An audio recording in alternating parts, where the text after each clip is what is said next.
Good afternoon. We apologize.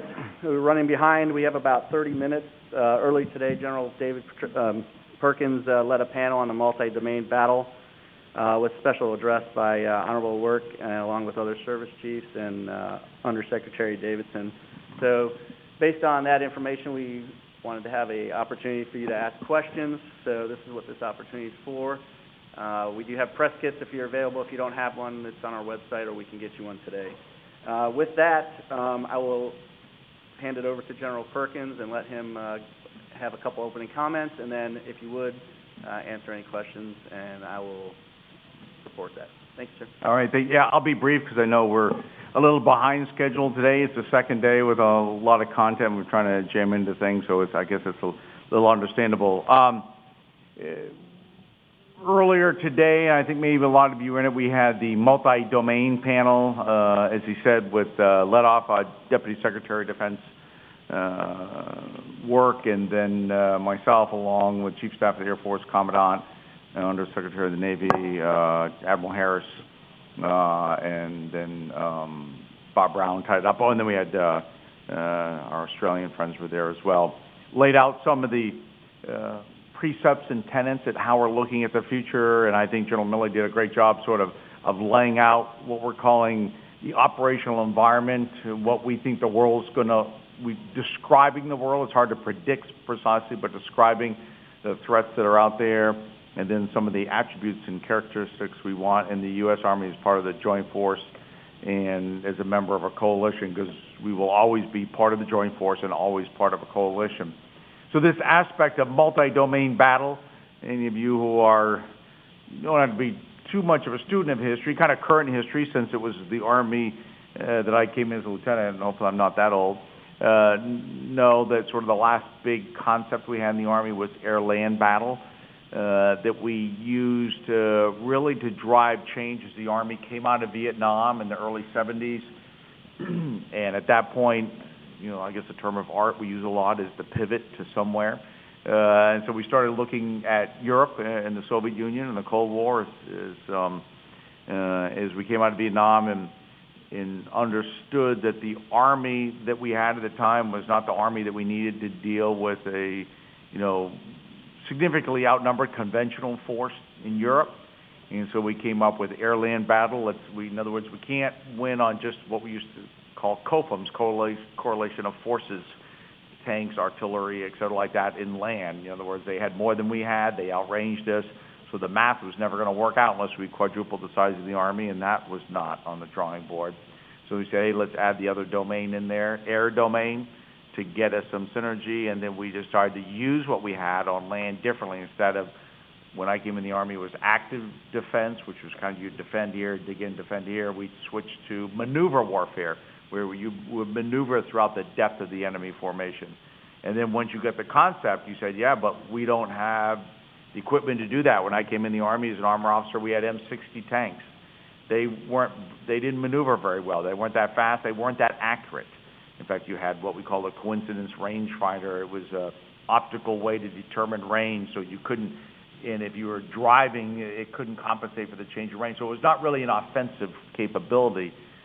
But see, that's the power of concepts, because once you have a concept as the intellectual basis, it then drives change in the Army, because then you say, I need new doctrine, I need new organization, I need training. So we developed the combat training centers. When I first came in the Army, we didn't have the National Training Center, and we built that so that we could use the Apache and the M1 tank and the Black Hawk and all those things. So that our Army is a concept-based, doctrine-driven Army. Not all armies are. In doctrine, as I said earlier today, runs the Army day to day. We run it by doctrine, and concepts change the Army. So multi-domain battle is our new concept that we now flush out, what we call DOTMIL PF Solutions, doctrine, organization, training, leader development, materiel, personnel, facilities. And so that we'll be working that earnestly from here on out. So with that, I'll kind of open up to questions. I mean, you don't have to ask me a question about that, but that's sort of been what today has been about, both what I talked about and then the Chief mentioned it a couple times as well. So with that, sir. General Milley laid out, obviously, like you said, the parameters, the attributes of the operational environment, the challenges. And he said, to pull one out, we're going to sink ships. These sound like significant capabilities that the Army doesn't possess at this time. So without expanding the Army, like you said, after Vietnam, how do you achieve those capabilities? So, and I think Admiral Harris talked about this, I don't know if you were at our panel when he sort of beamed in from the Pacific. So part of this is we have to think differently about how we use the Army as part of the Joint Force. And so one of the terms of multi-domain battle, we're saying cross-domain fires. That we have to look at our systems that generate fires. Let me say a missile system. In fact, I was down at Fort Sill last week, which is our fire center, artillery, and air defense artillery. And saying, you know what, if we have HIMARS or some type of missile system, that it goes, from land to land, which is generally what we focus on now in the Army. We focus primarily on land-to-land fires. We probably ought to think about, can we use land-based missile systems to not only do that, but put an adversarial Navy at risk? So can you have land-to-ship missile systems? Quite honestly, tell folks, the physics is not that much different. The relative humidity of the point of impact doesn't really affect the physics of it that much. So then you have, for instance, say you take a HIMARS, which we have now, kind of the artillery in a box, and say I need to put a capability to engage maritime assets on that. A big part of it is it's really not that much technically different for the missile system. Where you really have to start thinking through that is what is your doctrine, organization, training, and leader development. So we have DCDs now in the Army that are co-located with Air Force units to deconflict and coordinate airspace. So that if I fire an air defense missile, we understand friend or foe. If I'm going to shoot artillery, to make sure there's no aircraft there. So we deconflict that. We have no organization like that really to coordinate fires on water, on the maritime domain.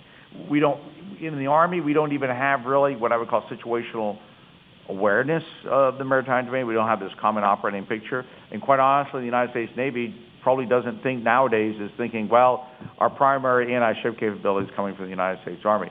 Now, the good news is most of our adversaries don't think that either. And so if you're the maritime force of an adversary saying, I got to worry about the Navy, I got to worry about submarines, I got to worry about aircraft carriers, if they say, and you got to worry about the United States Army from land, that's a dilemma that's going to be difficult. So it's not really more about expanding the size of it.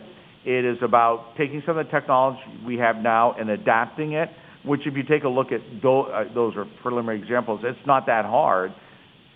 Then you have to reorganize yourself, both the Navy, the Army, your contingency operations, train people differently. So that's why coming up with the technology, it's important, but it's really what we call the dot mil PF, and I think the DepSec talked about it too. I can give anyone a bunch of night vision goggles, but until you have the doctrine, organization, training, leader development, and all that goes along with it, it's a box of night vision goggles. So with regards to that, the C part is not a technical challenge as much as it is sort of organizational and a doctrinal aspect. Sir.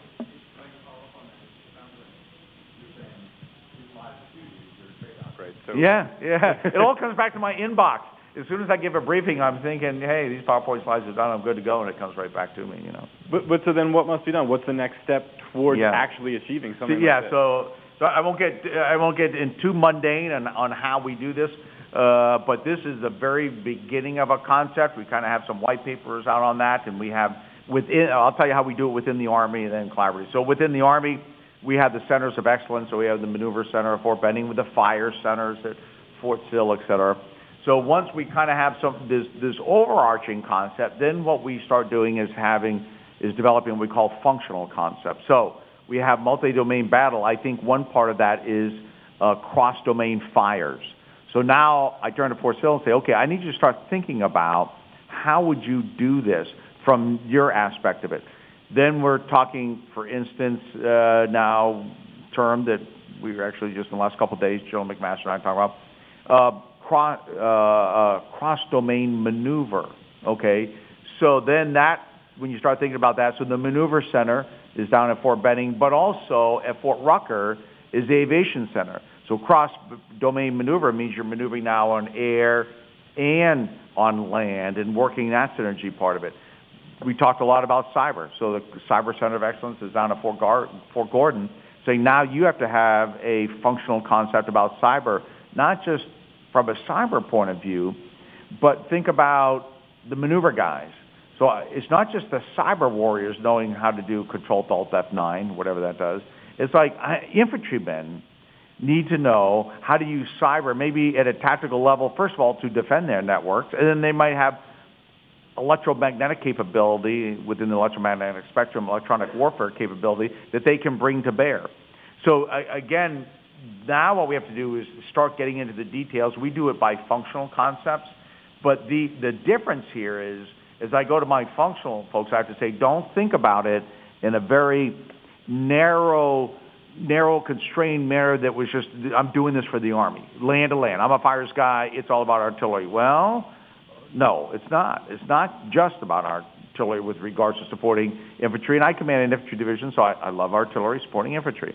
But it's like, is there something you can do with regards to the maritime domain? What can you do with regards, since you have air defense, are there weapon systems and tactics, techniques, and procedures that I can get a multi-domain capability out of one system?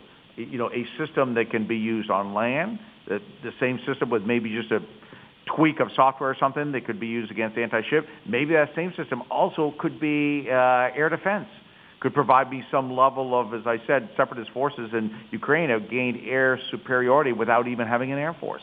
They do it from land.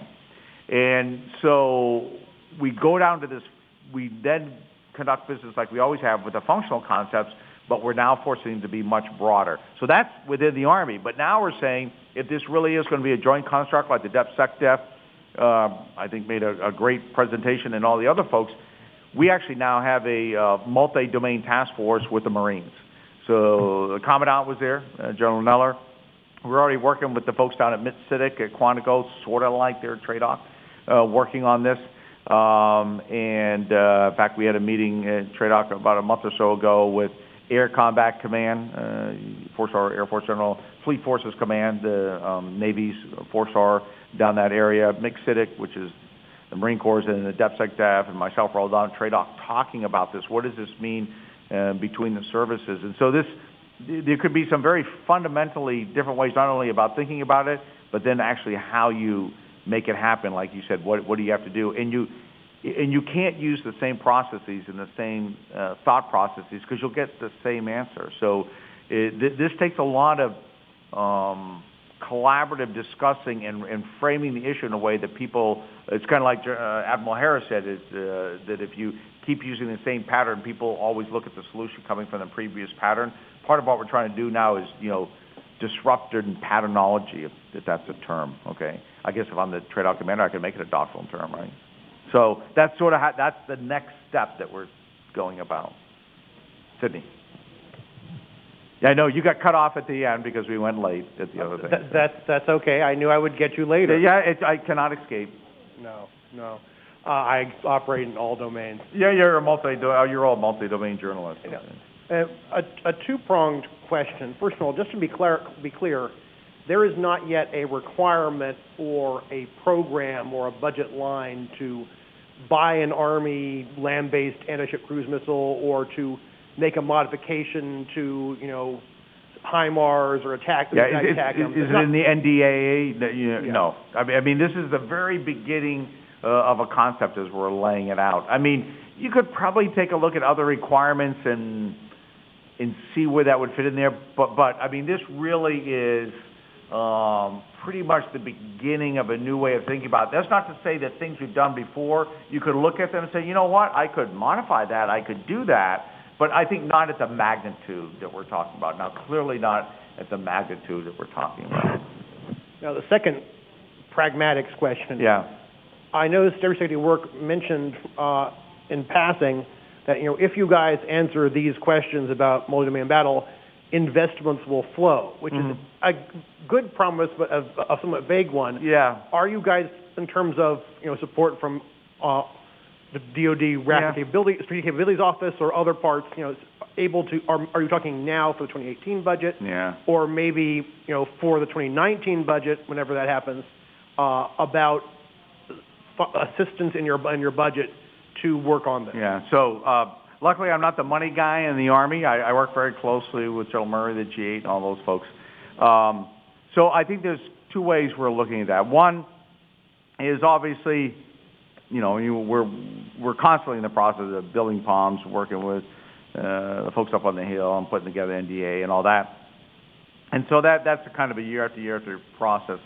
That kind of has a life cycle of its own, and it goes on, and there's lots of things, as you know, that get involved with that besides just the Army's operating concept.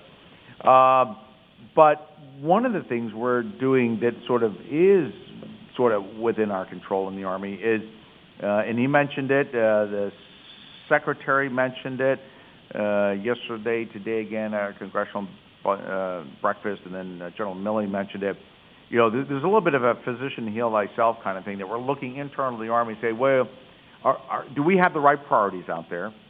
Are our processes adequate that we get the senior leaders involved? And you've heard, we throw out acronyms that I know can be confusing. We have a capabilities process that now is being chaired by either the chief or the vice chief, and usually has all the Army major commands there, myself, General Abrams from FORSCOM, and now General Perna from AMC. So you're getting very senior level folks involved in it, to one, setting priorities that we probably didn't have that level of visibility with. And then the second thing is to provide some, to use a term I used already, maneuver space. If you want to make some investments to the future, and you're always going to have some level of constraint, no matter what our budget is, there will be a top end to it. So then part of making those priorities is, in many cases, if you're starting to think differently about the future, there are probably things that you are doing now that really don't have a role in that. So how do you stop doing those things, garner some savings and capital from that, and reinvest it in something else that moves into the future?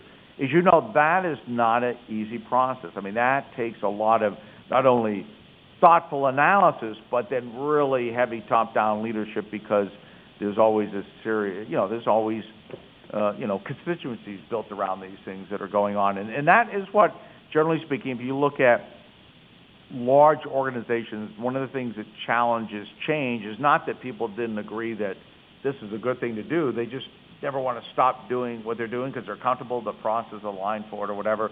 So we're looking at that in the Army, and that's related to but separate from the budget issue. And then we'll continue work with the OSD and the Congress, and always work for more resources and try to do a better job of articulating what they're for and how they provide for the future and what our priorities are. And that's an ongoing process all the time. We think by having this clarity, as we gain clarity of where we're going, how we want to get there, it makes it easier for Congress and others to understand what we want to use the money for. Are there any rice bowls or right now? Let's say there are no rice bowls off the table, except for the professionalism of the Army and leader development, those kind of things. We will not shortchange the quality of our soldiers, the professionalism, and so like that. Other than that, you heard the chief talk there. He has never given me guys to Dave, do this as you, but make sure you don't touch this. Leave that the same. Nothing has been put off limits. Yeah. Go ahead. Hi, James Drew from Aviation Week. So as you look to this multi-domain battle, and you also have future vertical lift hanging out there. Yeah. I think there's been some real mismatch and crisscrossing about what the Army needs in future vertical lift. It's got its operating concept out there where it needs to go further, faster, and all that. But then we've invested in ITEP engines that don't really work for capability set 3. We've not done a big push on Fate, which would go for capability set 3. You need an armed reconnaissance helicopter, but you're not really going after that first. So what do you need? Yeah, so let me answer that question within the larger construct of how we look about the future. So as we're looking out, you heard General Milley talking, we're talking out to 2050. So, we're trying to, it sounds like a long ways away, but as you know, in this business, by the time you get the technology done and pay for it, that's kind of around the corner. And so we're looking out there trying to push the intellectual and scientific technical envelope. But we also have, as General Milley, I think, made a great point, we have to, the fight tonight kind of thing. In other words, we have a lot of things brewing around the world that, God forbid, they brew over, but we have to be ready if they can. And we can't wait till 2050. So the ITEP part of it really is, hey, look, I mean, we're going to have, these Blackhawks around for a long time. We're not going to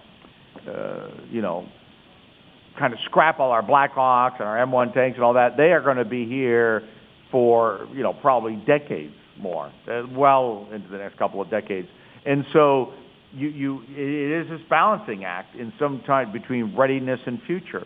In some ways, ITAP is to sort of maintain the readiness of the fleet that we have while we're also simultaneously moving toward the future. And so that is the challenge for armies, especially the U.S. Army. We have so many commitments around the world. We can't say, what we really like to do, let me take 20 years off. Coach, take me out for the next 20 years. Don't give me any requirements. We're gonna hit the summer training camp. We're gonna get good. We're gonna get new pads and equipment, and then we'll come back bigger and better than ever. And so we're always balancing, because the worst thing we could do is the nation calls upon us tonight to do something tomorrow morning and we can't do it. So that's real. ITAP, really, I see that as maintaining readiness. I mean, it's a future thing, but it's about maintaining readiness. Future vertical lift and beyond that really gets to our cross-domain maneuver for the future. That's an example. There's probably many others, but it's a good question. Yeah. Okay, thanks. We have time for one more. Earlier this year, I think it was, Admiral Harris talked about cross-domain fires. Yeah. He said he envisioned envisioned a scenario where, say, an F-18 could cue a land weapon by the Army. Yeah. And from what I understand, there was in 15 some kind of an operation or test or assessment that did some of this to some extent. Can you give us a sense of what's coming up? Are you looking at any new cross-domain exercises or any new experiments that begin to further this concept? Yeah, so we are a big fan. If you look throughout history and military innovation, being able to prototype, test, and experiment, whether prior to World War II when they were trying to get an airplane on a battleship and led to aircraft carriers. So we have a couple of venues. One is the Army Warfighting Assessment that we do out at Fort Bliss. And what we are going to use that for even more so is some of the stuff you're talking about. And you've heard the Chief talk about, we want to look at, let's build a multi-domain task force. What does that look like? Do you have a little bit of cyber, a little bit of future vertical lift, a bit of this, and then what does a network look like that? We might not have it, but can we replicate it? And so that is going to be very important. But what we want to do first is come up with the intellectual part of it, then we'll model it in our battle labs and other analytical tools, and then actually do some in-the-dirt testing of it. And we're trying to leverage as well activity going on in theater. So U.S. Army Europe and the UCOM AOR, we're going to have a large exercise there that we're going to work in some of this concept stuff. Admiral Harris, General Brown, USAR PAC Commander, we're going to do AWA this year, coming year in 2017. We'll be tied into Pacific Pathways to bring in some of our coalition and joint partners as forcing functions to really stress the network, our doctrine. Can you do the interoperability? You heard our coalition partners up there. That's always their big point is the interoperability. General McLaughlin actually made a great point, and it's kind of I don't want to say a wake-up call, but it is instructive to us. He says, look, from our point of view, we only have one United States. He says, you have 54 Australians, because in other words, there are 54 different coalition people here at this forum, AUSA, that we're working with. But in many ways, our coalition folks wait for us to say, okay, this is the network we're doing. This is it. Because they say, once you do that, then we're all in for whatever it is. So that does put the burden on our back that, it's not just the U.S. military, but it's other people that are waiting for us to kind of say, this is it. This is the bayonet. We're all going to buy this bayonet. Make sure you get the right thing on your rifle for our bayonet to fit on. And so I thought it was instructive that he said that. Oh, yeah, definitely. And so, Yeah, so in the Pacific, they're doing that already, and at AWA last year, we had a Marine unit there. We'll have a Marine unit and an Army Airborne unit, and then we had, European and Pacific units there as well. And we find that really accelerates innovation, because soldiers, Marines, sailors, airmen, you give them stuff on the ground, they start playing with it and working each other. They figure out stuff that would take, decades for us in the Pentagon to figure out. How are we on time? That was it, sir. So I apologize on the time with the logistics of the conference. If you need a follow-up, you can get with me or Tom after, and then we'll run that question down for you. Sir, if you have any last moments. Yeah, no, I mean, and so this is a long process. They started writing Alien Battle in 1973, and it took them 8 years from when they had the concept that they put out. Now, I think Joe Milley doesn't want to wait 8 years. He's told me that. I might have 8 weeks. I don't know. But these things are sort of continual processes. So this is just the very beginning part of this. But the important part, like I reiterated before, what concepts do, our concepts are how we change the Army. So the fact we're putting out a concept in and of itself means we want to change the Army. What we want to make sure is we don't change it on the Army by itself. And so I think just the visual of the panel and, General Neller with his cool Marine uniform and everything like that, brought it forth that we're trying to do this as a partner with the Joint Force, combatant commanders, and our coalition forces, because that is the U.S.'s asymmetric capability. The technology is becoming so proliferated, and it's so easy to proliferate technology with a thumb drive or hack into it, that we think that's not going to give us the edge that it did in the 60s and 70s when it was really hard to proliferate technology. And so our ability to operate as a joint force, combine and maneuver in these multi-domain environments, requires a lot of training and a lot of well-led unit, and it's really hard to steal training and discipline and leadership. You can't hack into it. It won't fit on a thumb drive. So we think that is our asymmetric edge. So thanks, folks. I mean, I'll be around here, through the end of AUSA, so you can try to ambush me or something like that, although my guys have every minute of my time taken up. But yeah, give us questions. If you have a real pressing question, we'll either get an answer to you or try to have a follow-up session or whatever. But appreciate your time. Thanks. All right, thank you, gentlemen. Thanks.